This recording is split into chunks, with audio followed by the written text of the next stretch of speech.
Dear students, आज हम class 9th mathematics chapter number 1 matrices and determinants के बारे में बात करेंगे। सबसे पहले हम मैट्रिसेस का इंट्रोडक्शन करते हैं। इंट्रोडक्शन में सबसे पहले जो मैट्रिसेस का आइडिया था वो एक इंग्लिश मैथमेटिशियन आर्थर कैले उसने पेश किया था 1858 में। 1858 में आर्थर कैले एक मैथमेटिशियन था, इंग्लिश मैथमेटिशियन। उसने मैट्रिसेस का आइडिया जो है काल्वों का तस्वर सबसे पहले पेश किया था। उसकी जो बुक थी, his book name is theory of matrices. इस बुक में उसने मैट्रिसेस का जो है आइडिया दिया था। अब हम मैट्रिक्स की डेफिनेशन की तरफ आते हैं। मैट्रिक्स की डेफिनेशन लिखी हुई है, A rectangular array of elements enclosed by a pair of brackets। इसमें हमारे पास दो तीन बातें हैं। एक तो रेक्टेंगुलर मीन्स कि रेक्टेंगल शेप होगी। अरे मीन्स अरेंजमेंट, तरतीब देना।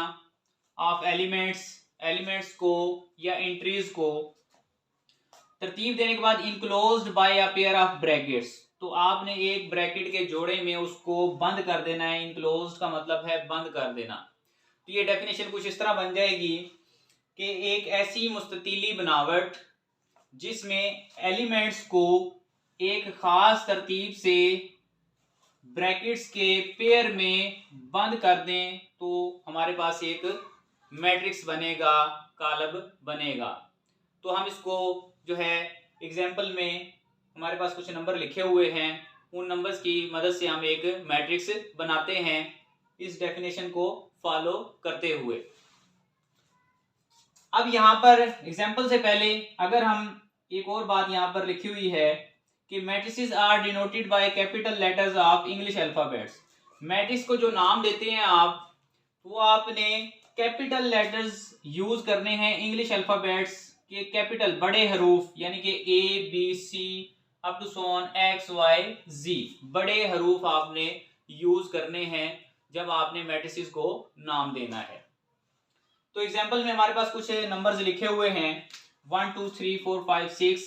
इसको हम मैट्रिक्स बनाएंगे तो हम इसको नाम दे देते हैं ए इज इक्वल टू, सबसे पहले हम इन नंबर्स को ए अरेंजमेंट करेंगे, इनकी तरतीब देंगे 1 2 3 4 5 6।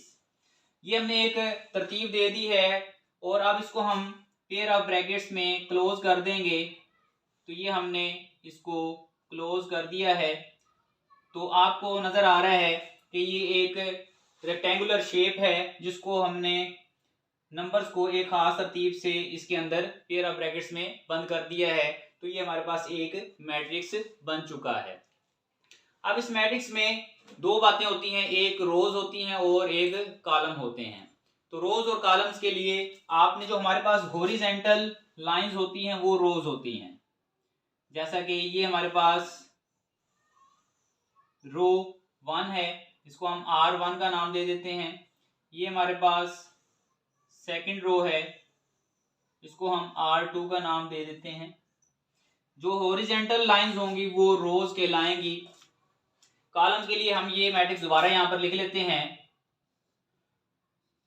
A is equal to 1 2 3 4 5 6। अब यहां पर हमारे पास जो वर्टिकल लाइंस हैं, वर्टिकल लाइंस का मतलब इस तरह, तो ये हमारे पास कॉलम 1 C1 कह देते हैं इसको, ये हमारे पास कॉलम 2 C2 और ये हमारे पास कॉलम 3 तो C3। तो यहां पर हॉरिजॉन्टल जो हैं वो रोज कहलाएंगी और जो वर्टिकल हैं वो कॉलम्स कहलाएंगे। अब इसके बाद हमारे पास एक डेफिनेशन लिखी हुई है order of a matrix. Order of a matrix में the number of rows and columns in a matrix specifies its order. किसी भी मैट्रिक्स का आपने ऑर्डर फाइंड आउट करना है तो उसके लिए आपको रोज और कॉलमों की तादाद की जरूरत होगी। आपने उस मैट्रिक्स में रोज और कॉलम की तादाद देख लेनी है। तो आपने उसका ऑर्डर कैसे लिखना है, देखें, if a matrix has m rows, अगर किसी मैट्रिक्स में m rows and n columns और n columns, then its order is m by n। तो आपने पहले रोज की तादाद लिखनी है और बाद में आपने कॉलम्स की तादाद लिखनी है। तो ये हम जो है हमारे पास m बाई n है, ये आपका जो है ऑर्डर बन जाएगा। ठीक है, किसी भी मैट्रिक्स का ऑर्डर निकालने के लिए आपने क्या करना है, उसकी रोज और कॉलमों की तादाद देख लेनी है और फिर उसको इस शेप में लिख देना है, तो वो उसका ऑर्डर बनेगा। जैसा कि एग्जांपल यहाँ पर लिखी हुई है, यही एग्जांपल हमने यहाँ पर यूज कर ली है। If a is equal to 1 2 3 4 5 6, तो अब चेक कर लें कि इसमें हमारे पास रो कितनी है, 2 रोज हैं, तो ये हमने रो लिख दी हैं 2, माइनस कॉलम कितने हैं, इसमें कॉलम 3 है, तो यहां पर हमने ऑर्डर ऑफ मैट्रिक्स ए लिख दिया है 2/3। ठीक है, रोज आपने पहले लिखनी है और कॉलम्स आपने बाद में लिखनी है।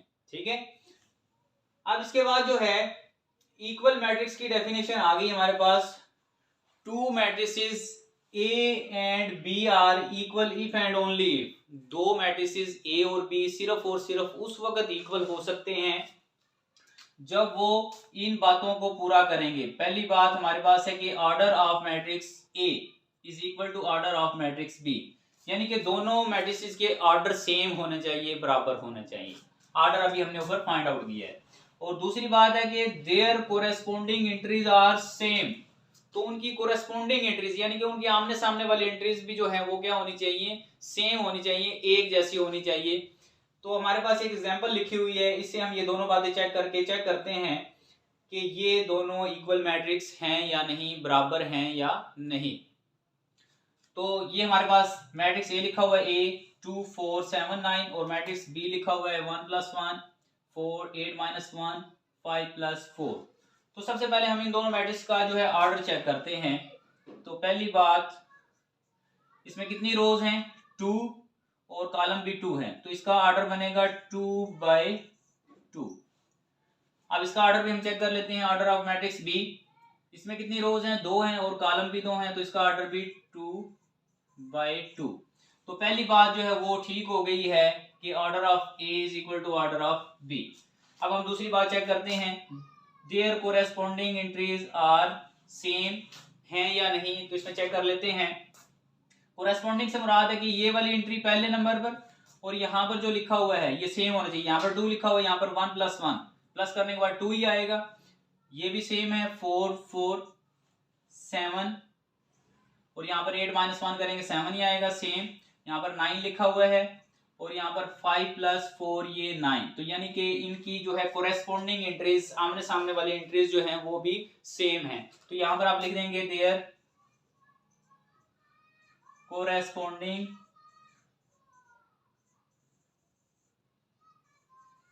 Entries are same. अब ये दूसरी बात भी जो है वो ठीक हो चुकी है। तो अब हमारे पास ये आप आसानी से कह सकते हैं कि मैट्रिक्स A और मैट्रिक्स B जो है वो इक्वल मैट्रिसेस हैं।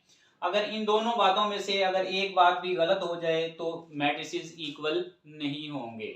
ठीक है, इसके बाद जो है हम एक्सरसाइज 1.1 करेंगे। एक्सरसाइज 1.1 का क्वेश्चन नंबर 1 जो है वो लिखा हुआ है, find the order of the following matrices. ये जितने भी मैट्रिसेस लिखे हुए हैं इन सब के हमने ऑर्डर फाइंड आउट करने हैं। ऑर्डर की डेफिनेशन अभी हमने पीछे पढ़ी थी। तो सबसे पहले हम इसका ए मैट्रिक्स का ऑर्डर फाइंड आउट करेंगे।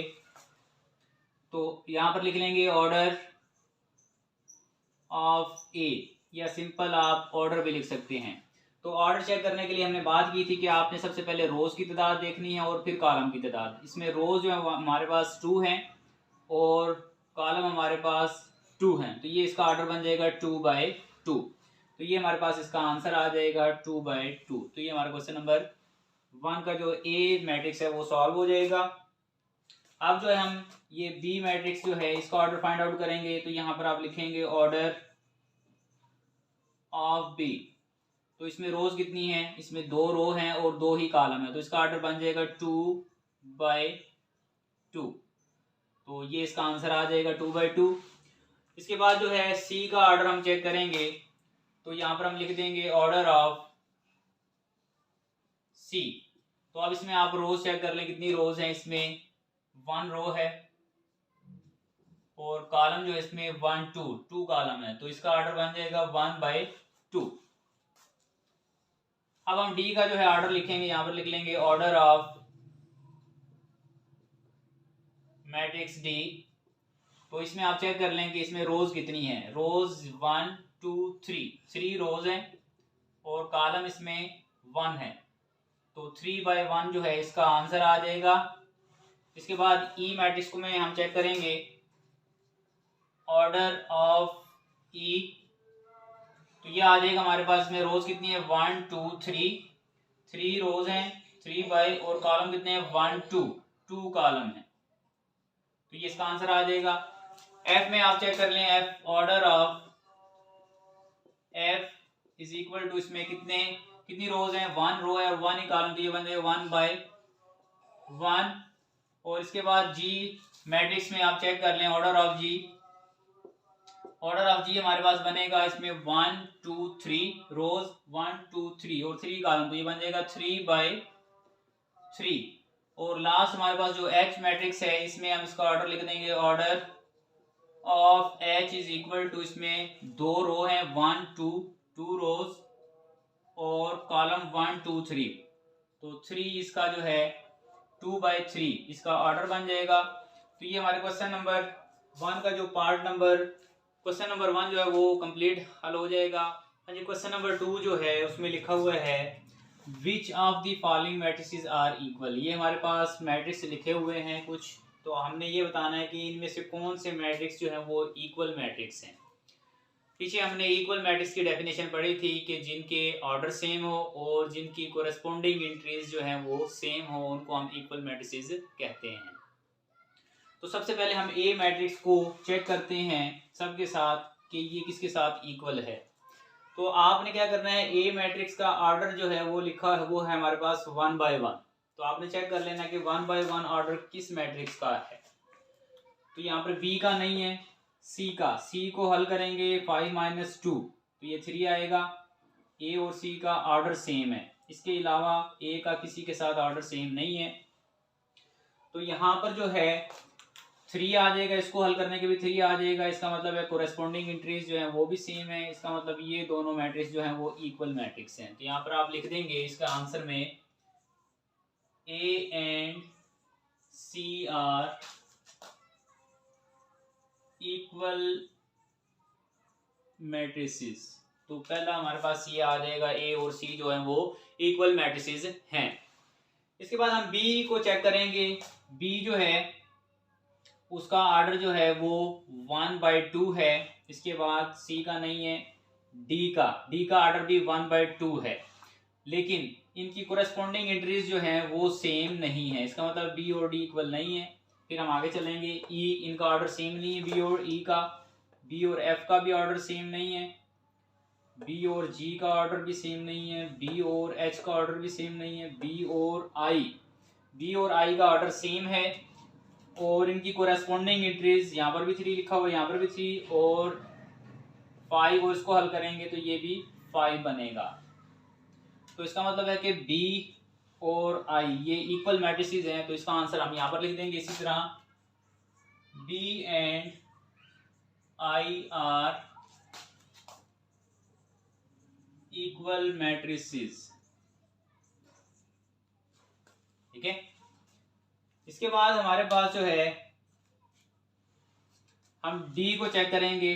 डी का ऑर्डर जो है इसके ई के साथ सेम नहीं है, एफ के साथ सेम नहीं है, जी के साथ सेम नहीं है, एच के साथ सेम नहीं है, आई के साथ भी सेम नहीं है, बल्कि आई के साथ इसका ऑर्डर सेम है लेकिन इनकी कोरेस्पोंडिंग एंट्रीज जो है वो सेम नहीं है और जे के साथ भी सेम नहीं है। इसके बाद हम ई को चेक कर लेते हैं। ई का ऑर्डर जो है 406 2/2 ऑर्डर है और ये एच, ई और एच जो है ये इनके ऑर्डर सेम है और इनकी कोरेस्पोंडिंग एंट्रीज भी सेम है।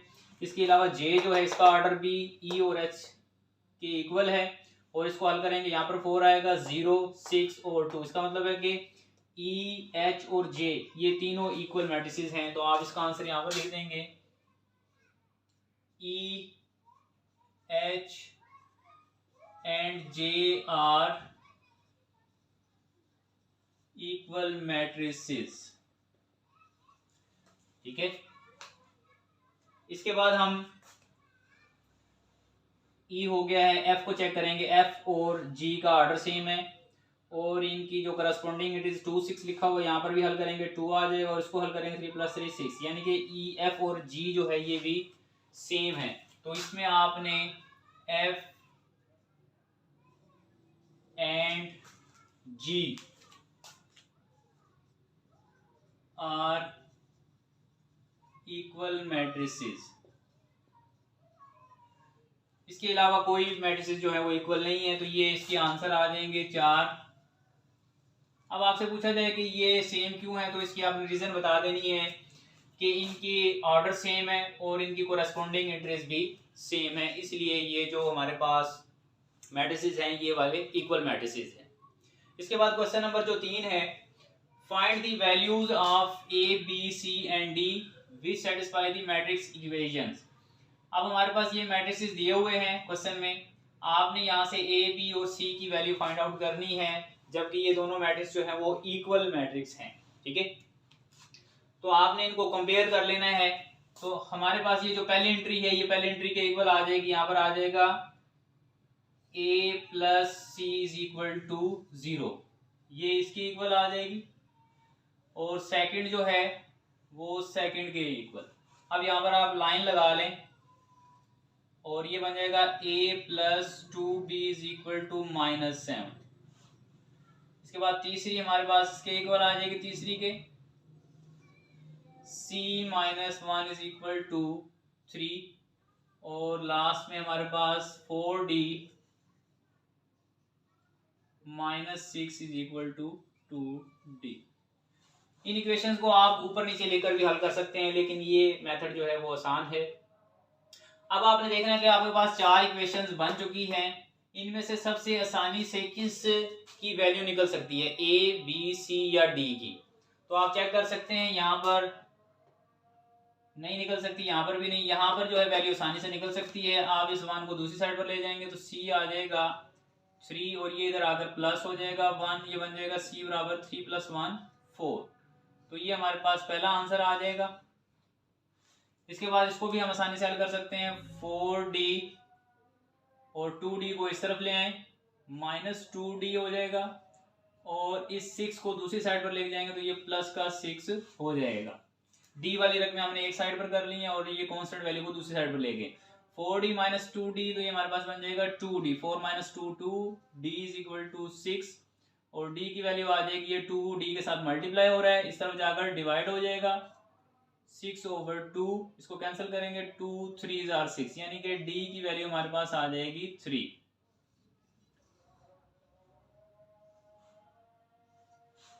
अब आप क्या करेंगे, इन दोनों की वैल्यूज फाइंड आउट करेंगे। C और D की आ गई है, A और B की फाइंड आउट करेंगे। अब आपने क्या करना है, ये C की वैल्यू यहाँ पर पुट कर देनी, यहाँ पर आप लिख देंगे पुट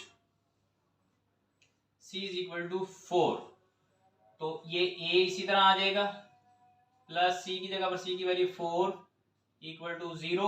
अब ये 4 को दूसरी साइड पर ले जाएं, A = -4, तो ये हमारे पास A का आंसर आ जाएगा।